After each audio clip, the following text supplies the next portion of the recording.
Le Mali se trouve à la croisée des chemins. Depuis 2020, cette nation d'Afrique de l'Ouest est aux prises avec des bouleversements politiques qui ont culminé avec 2 coups d'État militaires. La transition en cours, censée ouvrir la voie à des élections démocratiques, s'est heurtée à de nombreux obstacles. L'insécurité, les difficultés économiques et les pressions internationales ont jeté une ombre sur la voie de la stabilité au Mali. Le récent changement de direction ne fait qu'ajouter une couche de complexité à cette situation délicate. La démission du Premier ministre Choguel Kokala Maïga a encore intensifié l'attention portée à la politique malienne. Maïga, un politicien chevronné, avait ouvertement critiqué la gestion du processus de transition par la junte militaire. Son départ soulève des questions quant à la direction que prendra le gouvernement de transition et à son engagement envers une démocratie dirigée par des civils. Le mandat de Choguel Kokala Maïga en tant que Premier ministre a été marqué par son franc-parler. Il s'est imposé comme un fervent défenseur de la souveraineté malienne, s'opposant souvent aux partenaires internationaux sur la présence de troupes étrangères et le rythme de la transition. Ces déclarations publiques, bien qu'elles aient trouvé un écho auprès d'une partie de la population, ont également été critiquées pour avoir potentiellement exacerbé les tensions. La démission de Maïga, bien qu'officiellement attribuée à des raisons de santé, est intervenue après des semaines de spéculation concernant ses relations de plus en plus tendues avec la direction militaire. Certains analystes estiment que son départ reflète une lutte de pouvoir plus profonde au sein du gouvernement de transition.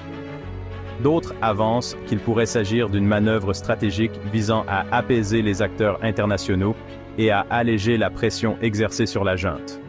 Les circonstances du départ de Maïga restent entourées d'ambiguïté. Cependant, son absence de la scène politique laisse un vide, en particulier parmi ses partisans, qui voyaient en lui un ardent défenseur des intérêts maliens. Dans un geste visant à projeter une image de stabilité, le général Assimi Goïta, chef de la junte militaire, a rapidement nommé le général Abdoulaye Maïga au poste de Premier ministre. Abdoulaye Maïga, qui occupait auparavant le poste de ministre de l'administration territoriale, est un proche allié de Goïta et une figure clé du gouvernement militaire. Cette nomination a été interprétée par certains comme une tentative de consolider le pouvoir et de garantir le contrôle de la junte sur le processus de transition. En installant une personne de confiance à un poste crucial, Goïta renforce son autorité et fait potentiellement taire les voix discordantes au sein du gouvernement. Cependant, il est trop tôt pour qualifier définitivement cette situation de prise de pouvoir.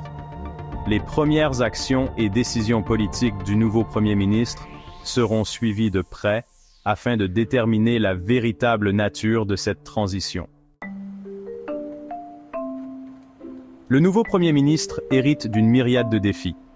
La situation sécuritaire dans le nord du Mali reste volatile, avec des menaces persistantes de la part de groupes djihadistes. L'économie est au plus mal, aux prises avec l'impact des sanctions imposées par les blocs régionaux à la suite du coup d'État. De plus, naviguer dans le paysage géopolitique complexe, marqué par des intérêts divergents entre acteurs régionaux et internationaux, exigera une diplomatie habile. La nomination d'Abdoulaye Maïga a suscité des réactions mitigées. Les partisans du gouvernement militaire y voient une étape nécessaire au maintien de l'ordre et à la direction de la transition. Cependant, les groupes d'opposition et les organisations de la société civile ont exprimé leur inquiétude, y voyant une consolidation du pouvoir militaire et un revers pour le progrès démocratique. Seul le temps nous dira si ce changement de direction conduira le Mali vers la stabilité ou s'il ne fera qu'aggraver les divisions au sein de la nation.